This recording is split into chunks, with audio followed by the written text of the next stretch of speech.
भगवत गीता हिंदू धर्म का एक महान ग्रंथ है जो न केवल धार्मिक दृष्टिकोण से महत्वपूर्ण है बल्कि यह जीवन के हर पहलू को समझाने और सही दिशा दिखाने के लिए भी अद्वितीय है। यह ग्रंथ तब रचा गया जब महाभारत युद्ध के समय अर्जुन ने भगवान श्री कृष्ण से मार्गदर्शन मांगा था।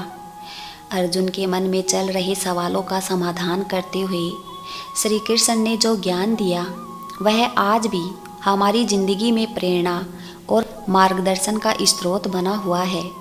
भगवत गीता में दिए गए विचार न केवल युद्ध के संदर्भ में है बल्कि जीवन के हर मुश्किल समय में हमें सही दिशा दिखाने की क्षमता रखते हैं और जीवन के हर पहलू से जुड़े हुए हैं।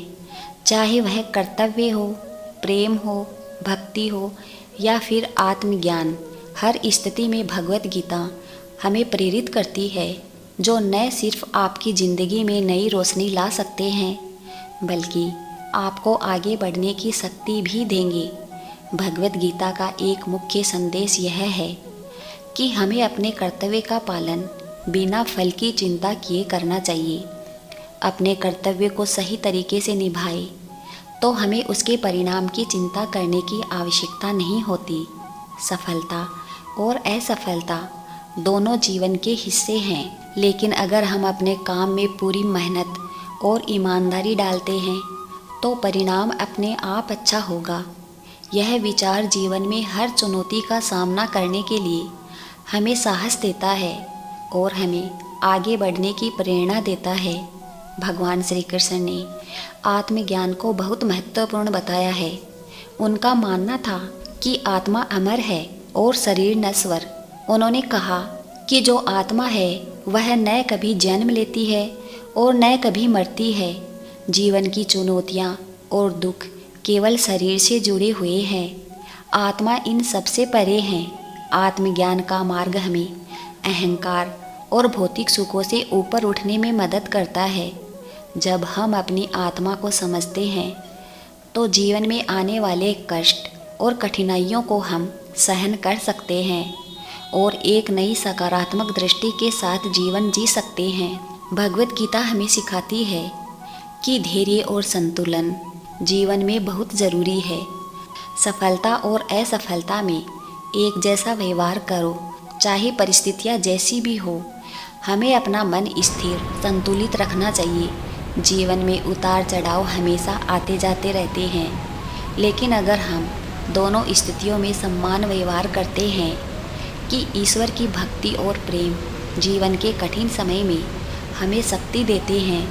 भक्ति का मार्ग न केवल हमें आध्यात्मिक संतुष्टि देता है बल्कि यह हमारे मन को भी शांति प्रदान करता है। जब हम सच्चे मन से भक्ति करते हैं तो हमें जीवन में सकारात्मक ऊर्जा मिलती है और हम हर कठिनाइयों का सामना कर सकते हैं। अहंकार मत करो, सब कुछ ईश्वर का ही है। यह विचार हमें सिखाता है कि अहंकार हमें सच्ची खुशी से दूर ले जाता है। जब हम अहंकार से मुक्त हो जाते हैं तभी हम सच्चे अर्थों में जीवन का आनंद ले सकते हैं। अहंकार से मुक्त व्यक्ति सच्चे रूप में सफल होता है क्योंकि वह अपने और दूसरों के बीच अंतर मिटा देता है और ईश्वर को हर जगह देखता है। धैर्य रखना साहसी लोगों का लक्षण है। वास्तव में धैर्य का फल मीठा होता है। दरअसल जो लोग धैर्य रखते हैं उनको चीज़ों के विश्लेषण करने का मौका मिल जाता है। कहते हैं कि जब आपका दौर बुरा चल रहा हो तब खामोशी से इंतज़ार के साथ काम करते हुए उसे बिताने की ज़रूरत होती है। जो लोग उस वक्त को गुजार देते हैं वे उसके अनुभव से सीखते हुए बहुत बड़े बन जाते हैं। दूसरे शब्दों में कहें तो जो लोग मुश्किल हालातों के सामने घुटने नहीं टेकते वे समय के साथ मजबूत बन जाते हैं।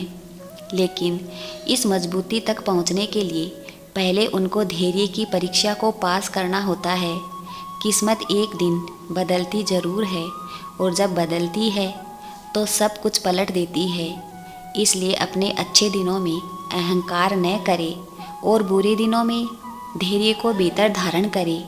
कहते हैं कि स्वर्ग में सब कुछ है लेकिन मौत नहीं, गीता में सब कुछ है लेकिन झूठ नहीं, दुनिया में सब कुछ है लेकिन सुकून नहीं, आज के इंसान में सब कुछ है लेकिन धैर्य नहीं, जो कि इंसान की सफलता में जरूरी तत्व है।